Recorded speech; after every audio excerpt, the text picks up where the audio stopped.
So Joshimath, was it aliens? Was it climate change?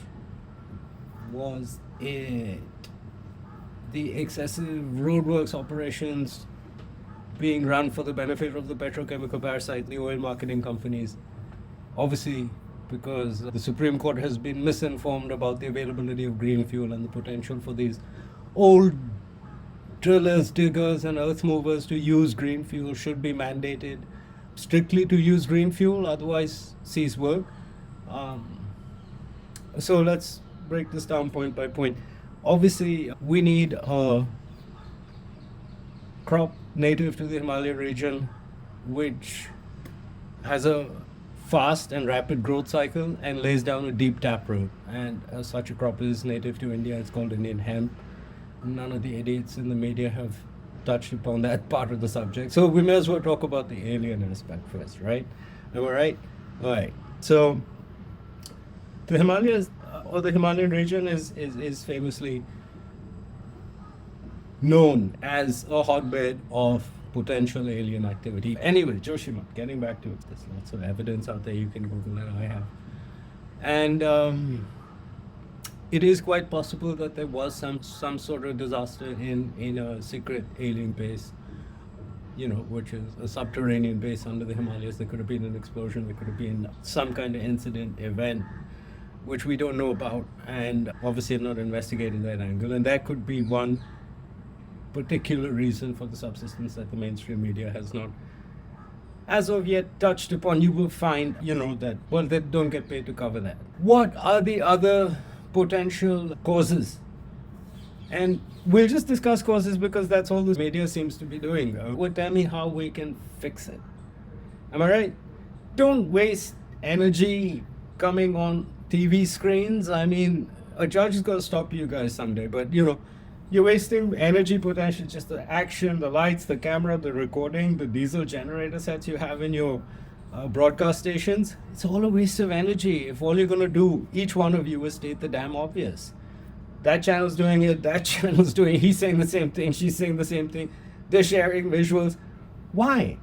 So you can broadcast, so people can turn on the electricity in their homes and consume energy to listen to your pointless reportage over and over again. It's a huge non-essential energetic consumption component that we must eliminate gradually, slowly. They will resist it, of course. Naturally, it's their bread and butter. But how much you're going to eat is the question at the end of the day. And that question should really be put to the petrochemical parasites, the oil marketing companies, who are at the heart of this problem. I've covered this in my previous video. They have misrepresented to the Supreme Court, no less, the actual situation on the ground vis-a-vis the sourcing of biofuels.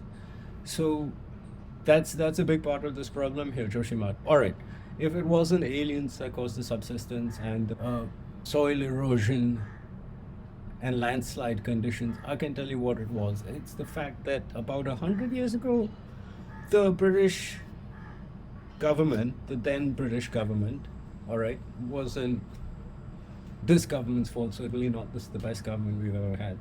But the then British government implemented a law prohibiting the cultivation of India's most productive and sustainable, in that it's a completely renewable resource, right? So the British prohibited us from cultivating said resource about 120 years ago now. Let's keep in mind the resource the British prohibited us from harvesting, cultivating, processing, etc. It has a rapid growth cycle. It puts down a deep taproot, and a deep taproot is exactly what is needed to sort of curb and lessen the threat of soil erosion. The landslides, the repeated landslides around Joshimath that they've been talking about, every 1.3 kilometers or every 3 minutes there's a landslide.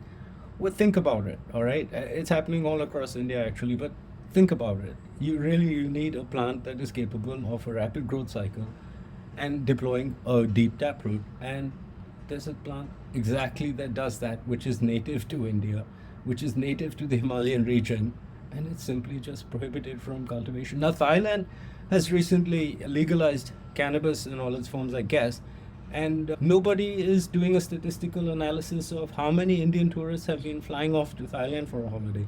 There was an interesting case, I'll just bring it up.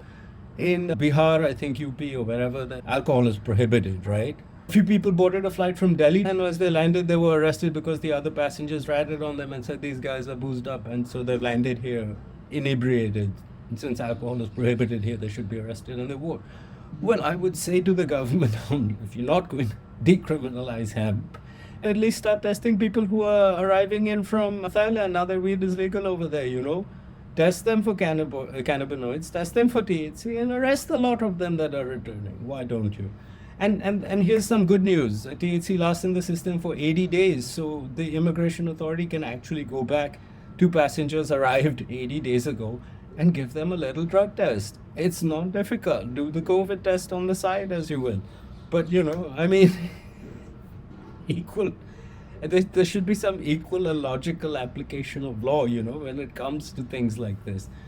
So anyway, I mean, we're offering environmental solutions. In my previous video, I've discussed the separation of non-essential, essential. Now, Joshimath has brought us, you know, safe zone, danger zone, and one kind of bad zone.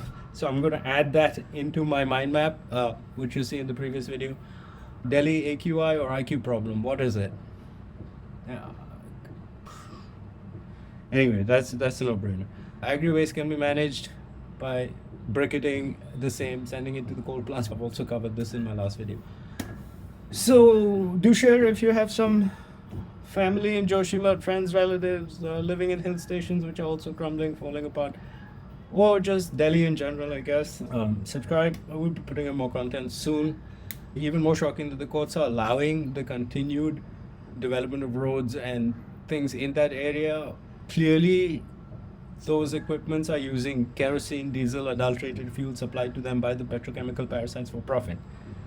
Green fuel is not being sourced. It is not being supplied. It's being sourced as a window dressing to the oil depots, and then it's being rejected under various excuses and they're just saying, oh, it's not of quality enough. Have you seen the state of the roads outside the petrochemical parasites offices when you go visiting? The sidewalks are broken. You're telling me that was built to some kind of a standard? Their buildings are, even in cities outside, in places outside of danger zones, etc., their buildings are cracked and dilapidated. Yet they have standards, high standards, globally the highest standards when it comes to the sale of biofuels. Naturally, it's been going on for 20 years. If fines were to be implemented, we could rebuild like 50 Joshimaths. It's a joke. Seriously, it's a joke.